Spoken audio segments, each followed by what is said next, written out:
말씀 보겠습니다. 시편 78편 23절에서 39절까지 말씀입니다. 같이 읽겠습니다. 그러나 그가 위의 궁창을 명령하시며 하늘 문을 여시고 그들에게 만나를 비같이 내려 먹이시며 하늘 양식을 그들에게 주셨나니 사람이 힘센 자의 떡을 먹었으며 그가 음식을 그들에게 충족히 주셨도다. 그가 동풍을 하늘에서 일게 하시며 그의 권능으로 남풍을 인도하시고 먼지처럼 많은 고기를 비같이 내리시고 나는 새를 바다의 모래같이 내리셨도다. 그가 그것들을 그들의 진중에 떨어지게 하사 그들의 거처에 두르셨으므로 그들이 먹고 심히 배불렀나니 하나님이 그들의 원대로 그들에게 주셨도다. 그러나 그들이 그들의 욕심을 버리지 아니하여 그들의 먹을 것이 아직 그들의 입에 있을 때에 하나님이 그들에게 노염을 나타내사 그들 중 강한 자를 죽이시며 이스라엘의 청년을 쳐 엎드려 뜨리셨도다. 이러함에도 그들은 여전히 범죄하여 그의 기이한 일들을 믿지 아니하였으므로 하나님이 그들의 날들을 헛되이 보내게 하시며 그들의 횟수를 두려움으로 보내게 하셨도다. 하나님이 그들을 죽이실 때에 그들이 그에게 구하며 돌이켜 하나님을 간절히 찾았고 하나님이 그들의 반석이시며 지존하신 하나님이 그들의 구속자이심을 기억하였도다. 그러나 그들이 입으로 그에게 아첨하며 자기 혀로 그에게 거짓을 말하였으니 이는 하나님께 향하는 그들의 마음이 정함이 없으며 그의 언약에 성실하지 아니하였음이로다. 오직 하나님은 긍휼하심으로 죄악을 덮어주시어 멸망시키지 아니하시고 그의 진노를 여러 번 돌이키시며 그의 모든 분을 다 쏟아내지 아니하셨으니 그들은 육체이며 가고 다시 돌아오지 못하는 바람임을 기억하셨음이라. 아멘. 시편 78편 23절에서 39절까지 바람 같은 인생들에게 베푸신 은혜라는 제목으로 말씀 보겠습니다. 우리는 예수를 믿고 난 이후에도 계속해서 범죄할 때가 많이 있습니다. 물론 처음과 같이 그렇게 악한 모습으로 살아간다면 그것은 불신자라고 할 수 있겠죠. 점점 나아지게 됩니다. 그러나 그럼에도 불구하고 우리는 마치 믿지 않는 자처럼 범죄할 때가 있습니다. 이럴 때 우리는 두려움에 빠지고 낙심하게 되죠. 우리는 오늘 본문을 통해서 이럴 때 기억해야 할 은혜가 무엇인지 생각해 보도록 하겠습니다.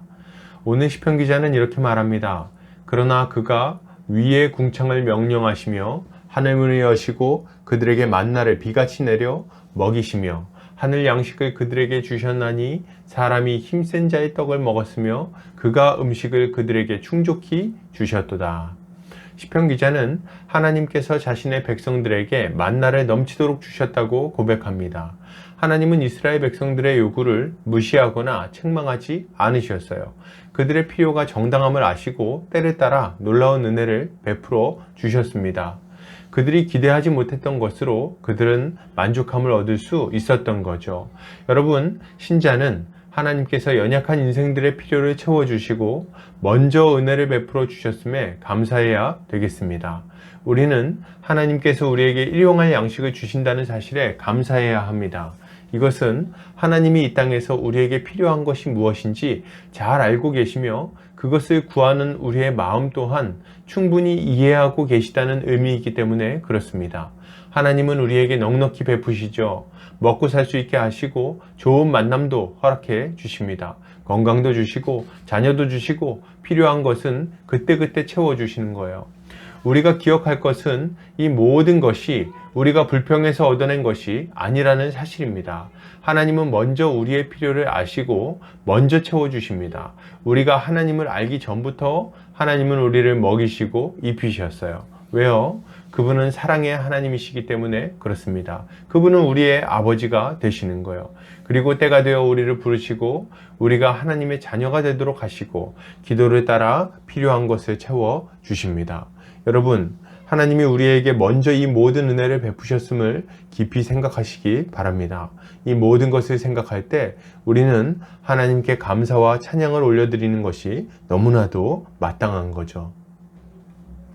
계속해서 보겠습니다. 시편 기자는 이렇게 말합니다. 하나님이 그들을 죽이실 때에 그들이 그에게 구하며 돌이켜 하나님을 간절히 찾았고 하나님이 그들의 반석이시며 지존하신 하나님이 그들의 구속자이심을 기억하였도다.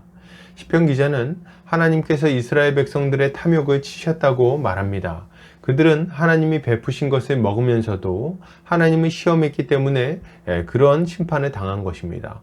그러나 하나님은 그들이 고통 중에 하나님을 찾자 돌이키십니다. 그들을 완전히 진멸하지 않으시고 진노를 멈추세요. 회개하는 자들에게 은혜를 베푸시는 거죠.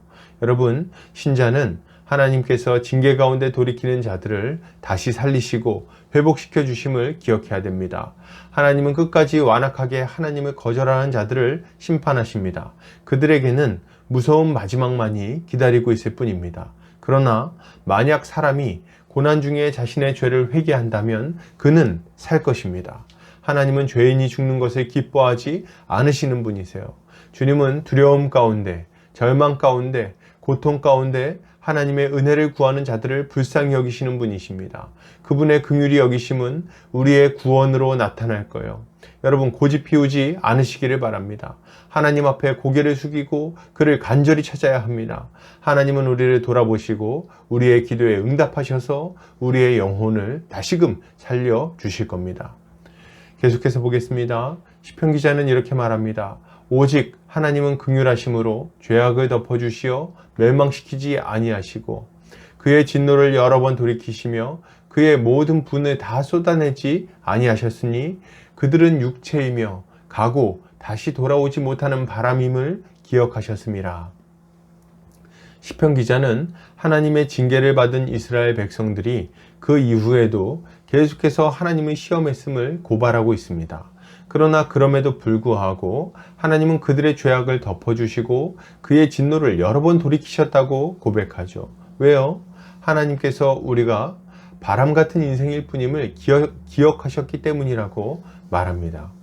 여러분, 신자는 하나님께서 바람 같은 인생들을 불쌍히 여기시고 계속해서 회개의 기회를 주심에 감사해야 합니다. 우리는 하나님의 은혜를 받은 이후에도 많이 범죄하면서 살아갑니다. 그야말로 정함이 없는 자들이죠. 후회하고 돌이킨 이후에도 금세 죄의 길을 바라보는 우리의 모습을 보면 정말 답답하기 그지없습니다. 우리가 죄를 범할 때 우리의 인생은 허무한 시간을 보내게 됩니다. 해 아래서 수고하는 모든 것이 헛되다 한 전도자의 말처럼 그야말로 우리의 인생은 허무한 인생이 되어버리는 거죠. 그러나 여러분, 그런 우리를 위해 예수 그리스도가 이 땅에 오셨습니다. 주님은 우리가 과거에 지은 죄뿐 아니라 현재 지은 죄, 장차 지을 죄까지도 씻어버릴 능력이 있으십니다. 그분의 십자가는 보배로워서 우리의 완악함을 녹이고 끝끝내 구원의 역사를 성취하십니다. 또다시 죄를 지었습니까? 낙심하지 말고 실망하지 말고 다시 한번 회개하시기 바랍니다. 하나님은 우리가 바람 같은 인생임을 아시고 우리를 불쌍히 여기실 겁니다. 또한 그의 긍휼이 우리를 불러 허무한 인생에서 보배로운 인생으로 완전히 새로운 인생을 살게 해주실 것입니다. 이것을 믿고 주님께 나아가는 성도님들 되시기 바랍니다. 결론을 드립니다. 여러분, 하나님은 우리의 필요를 채우시고 구원하신 은혜의 하나님이십니다. 바람 같은 인생들을 불쌍히 여기셔서 회개하는 자들에게 회복의 은혜를 베푸십니다. 이것을 기억하시고 주의 은혜를 힘입어 오늘도 승리하는 성도님들 되시기를 주의 이름으로 축복합니다.